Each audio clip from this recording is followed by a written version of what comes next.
In 1900, the life of metropolises like New York depended entirely on animal muscle power. The horse was the sole engine of the economy. However, this dependence turned into a logistical nightmare. The streets were packed with thousands of carriages, and movement practically came to a standstill.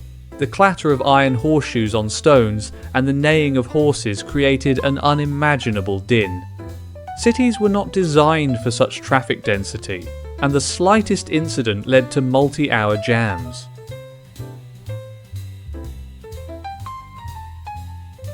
Each horse produced up to 15 kilograms of manure daily. On a city scale, this meant thousands of tons of excrement per day. Manure piled up at street corners, reaching the height of a person. During rain, the pavements turned into rivers of foul-smelling slush, and in dry weather, the manure turned into caustic dust. Ladies had to lift the hems of their dresses high to avoid soiling them in the filth.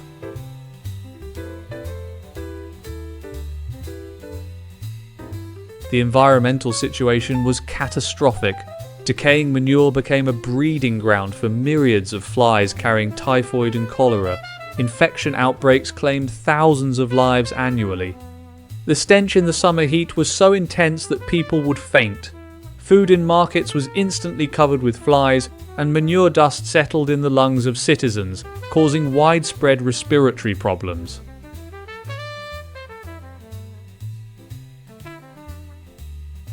The life of a city horse was short. Animals worked to exhaustion, often dying right in their harnesses. Removing carcasses was a huge problem due to their weight. They were often left on the roads for days until they began to decompose.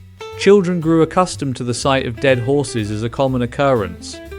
In New York alone, over 15,000 horse carcasses were removed from the streets annually, creating an additional threat of infection. To house thousands of horses, multi-story stables horse ghettos were built. Inside, there was twilight and a stifling smell of ammonia. Due to the abundance of hay, such buildings were tinderboxes. Fires in them were terrifying. Hundreds of panicked animals were trapped in a fire trap. Grooms worked in subhuman conditions, and the structures themselves occupied valuable urban land.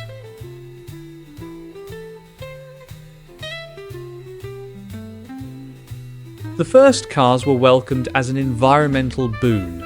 The automobile was advertised as a solution to the sanitary crisis.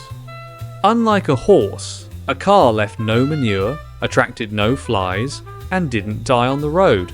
Newspapers wrote that engines would make cities clean and healthy.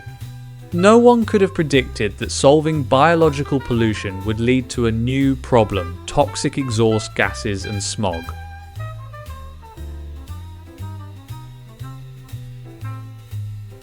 The transition to wheels changed the face of cities forever. Manure vanished, giving way to asphalt. Stables were converted into garages, and drivers became chauffeurs.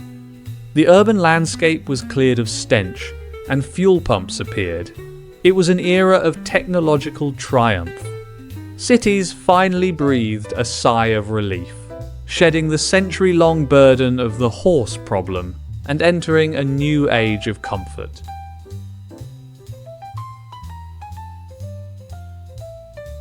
Few realise that manure was once a powerful economic driver, but by 1900 it had turned into a financial deadweight. While at the beginning of the century, farmers paid huge sums for the right to haul city waste to their fields, the growth of metropolises left the market oversaturated. There was so much manure that it ceased to be a valuable fertiliser and turned into hazardous waste. Cities had to introduce special taxes to pay for the endless caravans of barges that carried tons of excrement out to the open ocean. It was the first time in history that civilization literally choked on the byproducts of its own transportation.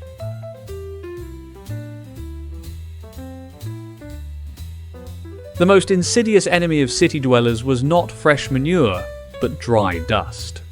During the hot summer months, tons of excrement dried under the sun and were ground by the iron wheels of carriages into a fine caustic suspension. This poisonous powder penetrated every crack, settling on furniture, clothing, and most terrifyingly, in people's lungs. Researchers estimated that the average New Yorker inhaled several kilograms of this dust annually, causing widespread mucosal inflammation and severe infections. This is precisely why the first automobile, with its smell of gasoline, seemed to people not like a polluter, but like a true medical device capable of clearing the air and bringing long-awaited sterility to the cities.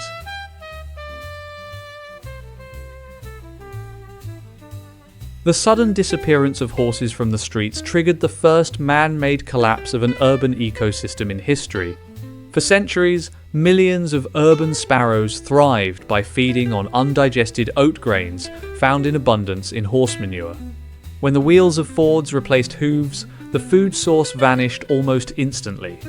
In just a few years, the population of these birds in major cities plummeted by an incredible 80%. This is a vivid example of how a rapid shift in technology can lead to the near total extinction of an entire species within city limits. We gained clean roads, but we forever lost the familiar, multi-voiced bird choir. In 1898, an event occurred in New York that historians call the Conference of Despair. The world's leading urbanists gathered to find a way out of the manure deadlock. The situation was so hopeless that the delegates, who had planned to debate for 10 days, disbanded after only 3. They officially admitted that science was powerless, and in half a century, city streets would be buried under a 3-meter layer of waste. No scientist then could have predicted that salvation would come not from government programs, but from the grimy workshops of self-taught mechanics. The automobile became that very black swan which, against all odds, saved civilization from literally drowning in filth. And finally, the most unbelievable facts. In 1894, it was predicted that in 50 years, cities would be buried under manure 3 meters deep. The problem was so acute that the first urban planning conference closed early, no solution was found. Shockingly, urban sparrows survived only thanks to grain in manure. With the advent of cars, their population plummeted. We escaped the manure but changed the planet's history forever.